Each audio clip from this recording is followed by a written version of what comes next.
everybody, it's Nick Leighton. And I'm Leah Bonnema. And we're in New York today, and we had so many great questions from you guys in the wilderness. Oh, amazing. That we have a bonus episode. So our first question is, quote, "My husband is the best at holding the door open for others, always making sure to be polite. It drives us both crazy when others simply let the door slam in your face. Our question is, what is the appropriate time or distance to wait when holding the door? Sometimes people seem too far away when it almost becomes awkward to hold the door, but we don't want to be rude either. What is the proper distance?" Well, I love that they're door holders. It's nice when people are polite. I'm also a door holder. Are you? Yeah. I see that in you. I just love to hold a door for people. So what is the right distance? How do we navigate this? I'd say it'd be like a person and a half if they were person and a lying half. down. Okay. So the average height of a man or woman, human.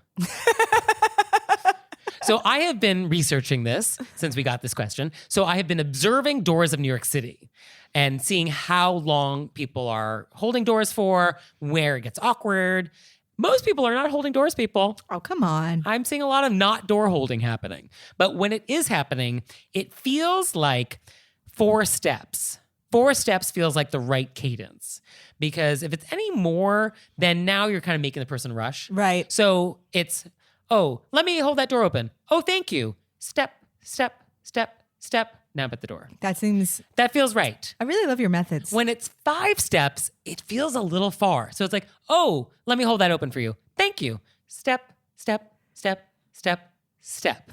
Yes, I often Just feels a little, I'll hold for way back and then I feel like they have to run. Yeah. But I want to be like, you don't have to run. Yeah. But it's that I've seen them. Well, so once you make eye contact, now you're in it. Yeah. Doesn't matter how far they are. So I try to hold the door and look like I'm casual. There's no rush here. Oh, okay. I try to have a comfortable walk to the door. No rush. I have just nowhere to holding be. it. It's totally cool. Yeah. Because I don't want them to have to rush. Yeah. But making eye contact with somebody who's 50 feet away, It's done. you're in it. You're standing there. Yeah, just stick around now. It's done. So I think about 10 feet, 4 steps. That feels right. Yeah, I like that. Also, if anybody is like behind you and they're holding a bunch of things. Oh, yes. If they are carrying packages, Pushing a stroller. if they're in a wheelchair, crutches, walker, or if it feels like just holding the door might be an extra nice gesture. Yeah, just stand. Just hold the door. Use your best judgment on that. In looking up this online, somebody did say that if you can see them in the reflection of the glass, assuming there's glass, then you should definitely hold it. Yeah. If you can't see them or if you can't hear their footsteps, then I think maybe they're far enough away where like you can just enter.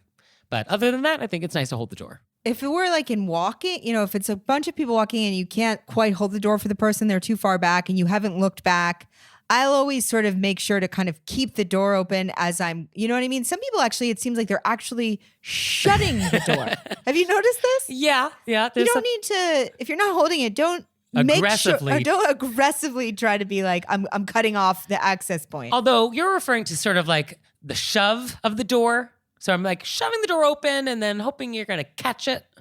I find that actually is a little awkward because I'm not going to catch that door. And you made this sort of weird gesture that you want to like toss the door my way, like, oh, it's on you now. But that's not actually helpful. Well, the fact is that I stand in the door and I hold it. Yeah, this never happens for you. Yeah, I'm in eyesight. If I can see you, I'm holding it. Okay. Our next question is it rude to like your own posts on social media? Is it rude? I don't think it's rude. Yeah, I don't know if that's an etiquette thing. I think there's this, and I think this is newer, where people are being like, I love me. Well, I feel like that's been going on for a while. I know, but I mean like being like, this is I love that I said that. And like, it's the new thing to be like, yes, cool about me. And I don't think that's rude or not rude. I think it's just sort of your personality. Yeah, whatever style it is. I mean, I guess the real world analog to this would be toasting yourself. Like, let's raise a glass to me and I'm great.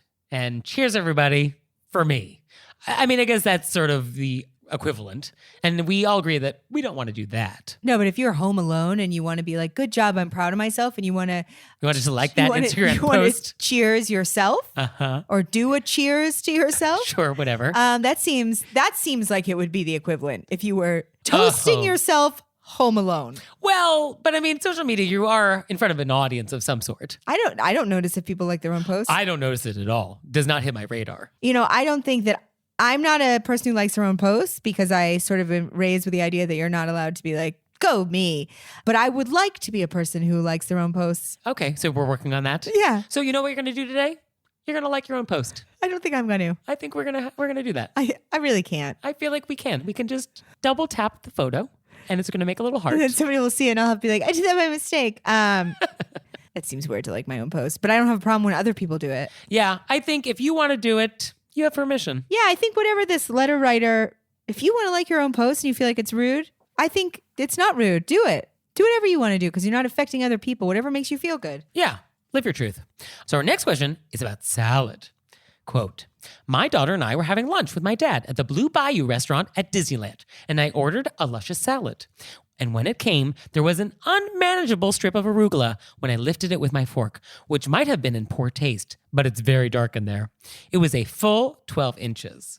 And while I know one is never supposed to cut a salad, this was a very springy salad in a square bowl, and I would have looked like the Loch Ness Monster trying to get that bite down.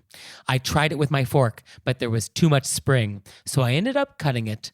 I'm dying to hear what you think. Leah, what do you think? What I think up top is that I love our letter writers. Yes. The way that she writes. A picture has been painted here. Yes, and it's terrific. Yes.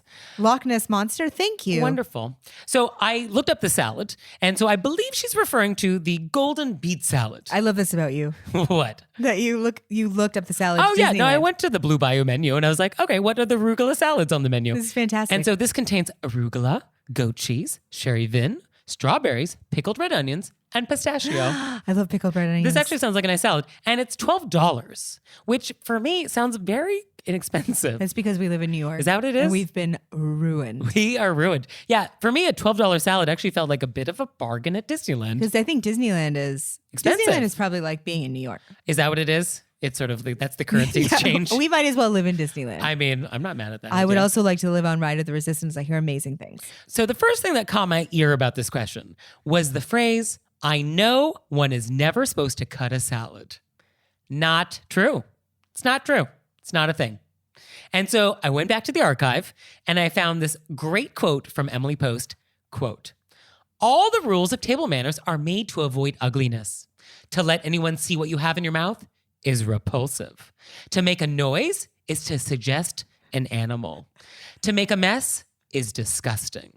On the other hand, there are a number of trifling decrees of etiquette that are merely finical, unreasonable, and silly. Why one should not cut one's salad in small pieces if one wants to makes little sense, unless one wants to cut up a whole plateful and make the plate messy. Until stainless steel was invented, a steel knife was not permitted for salad or fruit because it turns black. But silver-plated knives have always been used for salads as well as for fruits in best appointed houses. So even back in 1922, when Emily Post was writing this. Even in the best appointed houses, they were cutting salads. Right. So cut that salad. That's what I wrote in capital letters. Cut that salad. Cut that salad. So it's not a thing that you're not allowed to cut salad if you're using stainless steel, which chances are you are. So go for it. Go for it. But there are a lot of etiquette rules that are like not rules or maybe were rules 150 years ago, which are no longer applicable. To use Emily Post's words, like an animal, disgusting, the things that I clearly... It resonates for you. It resonates, I'm more in That's that... the don't do part. No, I know. But clarify. I want you to know that I'm in that house. I'm not going to make a noise. Come on now. But it would be harder if what we're worried about is coming across as undignified. Correct. Which I don't need silverware to people to know that I'm undignified. I think trying to get all of the arugula into your mouth in one go. Challenging. It's going to be much more challenging than just a quick little cut. Boop, Yeah. boop. Now, there are other places in the world, France in particular, where they don't really cut salad. And if you did have an unwieldy piece of lettuce, what you would do is you would take your fork, and you probably do have a knife available, and you would use the knife as sort of a tool to create a little origami packet of salad. So you're not cutting it, but you're folding the lettuce into like a little square, and then you pop the packet into your mouth. That's how you would sort of address large lettuce in France. But You would address the large lettuce. The other option is to pick it up with your fingers and go, is this a boat? uh-huh. And then fill it up with other boat items Sure. on the table and then just eat it like it's finger food. Uh-huh. You're welcome to do that if you're so inclined. It is Disneyland. Oh, we're back to Disneyland. And they We're want not in us to France. have fun. I see. I mean, in Disneyland, I think... Obviously, don't listen to that advice. I'm just saying that I may or may have not done that once. Okay. Well, that's a wild ride. Our next question is... That's a Small World reference. Isn't that a Mr. Toad's reference? That's a Mr. Toad's reference. Okay. So, who knows more about Disneyland? You do. Our next question is Angry Office Worker. Oh, that's how I titled it. Quote. I think our person is probably not angry, but... No, they're really tired of people treating their... Okay, well, let's tell the people what the question Okay. is. Our question is, quote, I have worked at the same job as a receptionist at a busy medical office for almost 20 years. I cannot get many of the staff of about 40 people to respect my personal space. Staff members come up to my desk and start opening drawers, looking for a pen or whatever.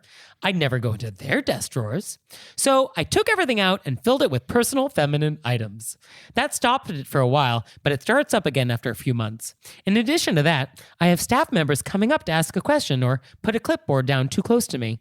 I think if you're standing on my plastic mat under my chair, you are too close. I've had to start telling staff you're not allowed to step on my mat. Sometimes I loudly say, "Bubble, you're in my bubble." My daughter says, "Mom, now they think you're the crazy lady at work. What say you? Is this just my issue? Please do tell." Leah, is this just her issue? No. I No. think that people are treating her desk like public space. Yeah, that's because happening. they're misconstruing reception area, which it is not. No. And the trick is finding a way to establish that boundary. So how do you feel about the unmentionables in the drawers? I think that's hilarious. Yeah, it's fun, but I mean, I don't think it's going to work in the long run. it clearly isn't. So an option could be, can you set up some kind of a desk? You know, some desks have that arm that comes out. So you can sort of, they actually can't physically get in from the side. Okay, so we want to create a barrier. Is there some way to create a barrier? Blockade. Perhaps a large plant? Oh, okay. Shrubbery. You know what I mean? So it's sort of, Hedgerow. yeah, and then people have to ask you, and then they'll sort of start understanding this is the process of which we get things. We ask instead of stepping in and taking. Okay. I mean, I guess the broader therapy response would be you have to teach people how you want to be treated. Yes. So we need to teach people how to interact with you in a respectful manner at the office. It seems though that she's tried. I like the idea of a barrier. I guess a stanchion of some sort or like a little rope. Yeah. A sort of a mild edge, I think is nice. And then I think you do need just to constantly remind people about the procedure of how we interrupt my day and how we ask for things and what I can do for you and what I don't do for you. Yeah, I think you can just have a standard response that you've worked. Like sometimes when I'm in things that I'm not, that make me uncomfortable or I'm trying to set up, I sort of work on it. So I have it ready because it makes me anxious prepare. because I want to be polite, but I'm also trying to set a boundary. So maybe something like, oh, come around to the front of the desk and I'll help you. So you have it ready for whenever it happens. Because I think what's happening is people coming around the side, they're going in and you're just letting them know. Because I bet a lot of these people think that they're being less annoying by doing it themselves. Oh, I don't want to bother her. Yeah, I'll just reach in. But what they don't realize is that it's more bothersome. Now, I don't know what the geography is here. There may not be a front of the desk. There has to be a version of the desk. Well, there's a desk and it could be up against a wall. And so you only approach from behind. And now there's a plastic mat that my rolly chair is on. And so the only way you get to me is like from behind me. I don't think so if you're a receptionist. Well, You're at the front. regardless. Regardless, whatever it is, I would, depending on your location. Yes, however this is going down. Come around, how about, if you just want to step right here, I can get you what you need. Right. And I guess we need to have management send out an email, maybe periodically, reminding people what the rules of engagement are. Like, here is what this person does for you. This is how to get it. This is where these supplies are located, etc. Yes. And this may need to go out monthly. Maybe there should be a monthly email newsletter, just like office news. It's Lisa's birthday, so there'll be cupcakes on Friday. And as a reminder, here's how to get clipboards and pens. They're not in the drawer. And like, stay off the mat, people. I think with the clipboard, she's saying that people come in and Oh. just put their stuff on her desk. Yeah, for that you need pigeon spikes. I think that's what you need. But I think maybe a monthly newsletter where it's news, office policies, office reminders, and it's just like a friendly reminder. Don't put clipboards on my desk. Also, if you're not ready to do a full monthly, management could send out one email as a reminder. The reception area is a desk. She's happy to help you with whatever. Yeah. Please treat it as... Yeah, I guess as needed. I guess you could send this But I reminder. think you could try first with like a plant or setting up some kind of a bear trap. And then having a line that you say to people, if you just step to the side, I'm happy to help you with anything. What do you think about the little like foot-shaped things like in a dance studio or at the DMV where like it tells you where to stand? You could try those as well. Right? Oh, stand there. And then it's like little foot Yes. outlines. Yeah. Yeah, I think that's an idea. Yeah. Okay. Our next question is, quote, I was having a facial that was originally priced at $100, but I went to pay. They told me that they were doing a 30% promotion and the total was only $70. When I went to leave gratuity, I was unsure. Do you tip off the original amount or the discounted amount? Inquiring minds want to know. Leah, what do you do? Why are you looking at me, Leah? Because why is it always so hard with tipping? This is not hard. I guess you tip on the original amount. Yes, like definitively. Yes. And here's the logic behind it. That the service you have received is the full service. You got the whole facial. The facial was not discounted, just the price of it. You know what? I wasn't thinking the answer was hard for this question. I immediately went 3 questions away. With this, tip on the original. Yes. But then I often think about how when Lyft gives me 20% off my ride or $2 off. And then I think, am I tipping on what it originally was? And then I think tipping isn't the same on Lyft. And that's where my brain went. Okay, so the principle is the same, that your drive was the same. You were not left 70% of the way. Oh, I know, They didn't but drop I think you off early. So you made it to your destination. You received 100% of the service from the driver. So you should tip on the 100% of the service that you received. I also think I'm the only person tipping on Lyft. Tipping on Lyft is a separate etiquette question that we will tackle in a separate episode. So that's why I was hesitant, because I had already gone to another set of anxiety and tipping. On this question, I would say definitely tip on the original. And the same principle applies in a restaurant. If you get a senior discount, you're using a Groupon, like you tip on the original amount because the server has given you 100% of the service. The coupon is coming from management. That's different. Not if you got a discount. It's not if you're ordering from the senior menu. If there is there a senior menu? Yeah. Like here's a menu of different items with different prices? Yeah. Oh, I guess I've never been given one of these things. Yeah. It's not just like, oh, here's our normal menu. We just give you 10% off at the end. No. What is on the senior menu? There'll be like a thing where it'll be like a senior citizen special on the back page. Oh, like so equivalent to a kid's menu. Yep. Okay, I was unaware of this. I don't think I'm going to. So you're tipping on that price. You're tipping on the full amount then? You're tipping on the price that's on the menu. Yes. Yes. Because it is, okay. Oh, this is a weird loophole. Yeah, are you tipping on the full amount? I mean, I guess it is the full stated amount. Yeah. Yeah. Although it is already discounted. And for what? No, you're tipping on whatever the amount was. I guess if it's the published price. Yeah. Then okay. Although my brain is having trouble wrapping around that. Because how is that different than it's a regular menu and I'm a senior and I'm getting a 10% discount? Because in that instance, I am going to tip on the full pre-discount amount. I think with the senior menu, they're assuming like you're retired. No, I know why we give senior discounts. Right. So But the issue is, what if you don't have that extra money? Then Well- you don't have that extra money. no, but if you don't have extra money, you're not allowed to not tip. Yeah, I know, but you can tip on what it costs on the menu. Right. But I guess the principle here is when you order a $10 salad, for easy math here, and I'm going to tip $2 on this salad. Okay, fine. If you are a restaurant and you're giving me a 10% discount, so now the salad is only $9, I'm still going to tip you $2. I don't think people do that. I think they have a separate menu.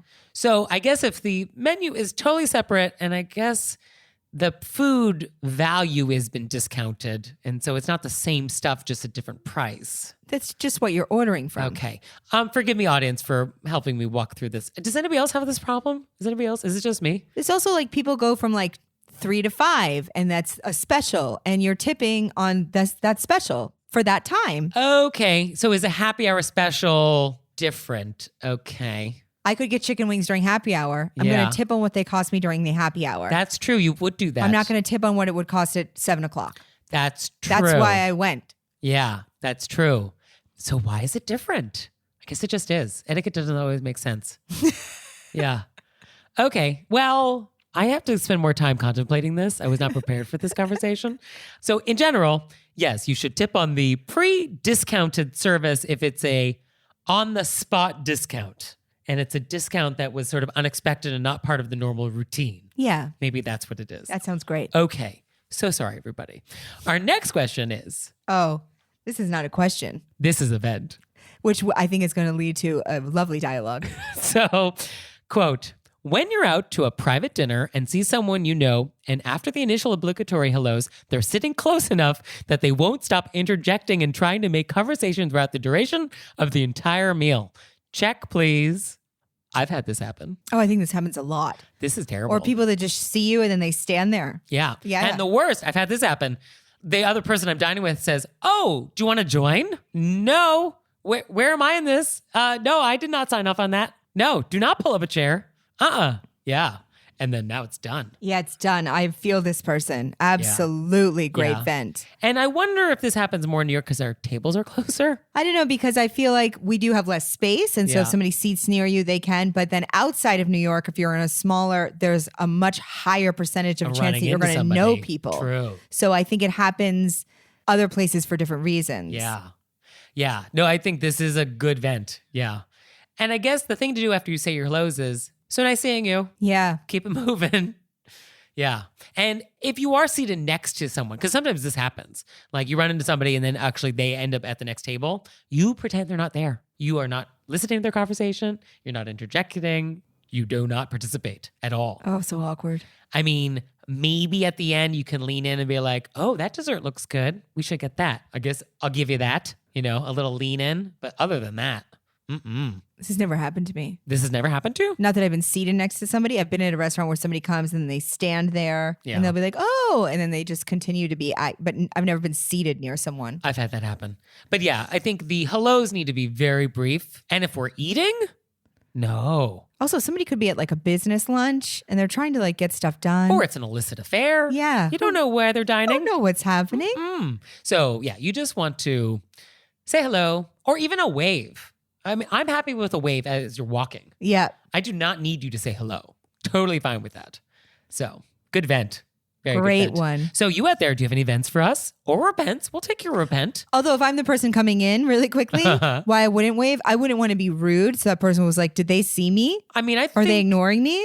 So I'll do like an exaggerated, hi, I'm going to let you guys have your space. Just wanted to say hi. That's great. And then I'll just... Yeah, I like it's sort of a dip at the table and you kind of reach your hand out like, hey, just wanted to say hi. Nice to see you. Yeah, let you have your space. And I don't even need the introduction to the other people at the table. No. Don't need that. And just like, hi, nice seeing you. Like nice like eye contact wave, but not like, hi, I'm Nick. Oh, nice meeting you. And you are? No, do not want that. Definitely don't want handshakes. No. I just don't want to be the person walking by and come off rude because I was trying to give you space. That's why I always say hello. Sure, a quick hello, but the operative word, quick. Keep it moving. Okay. So keep it moving with your questions, people. Send them in. I also love that. We love the vents. We love a good vent, especially when they're relatable. So even when they're not relatable. Actually, when they're not relatable, they're even better. So whatever you got, send them our way. Send them to us through our website, wereRaisedByWolves.com. Or you can text us. You can slip into our DMs. If you know me personally, you can just let me know at the mailboxes. This is happening now. So my home is no longer a safe space.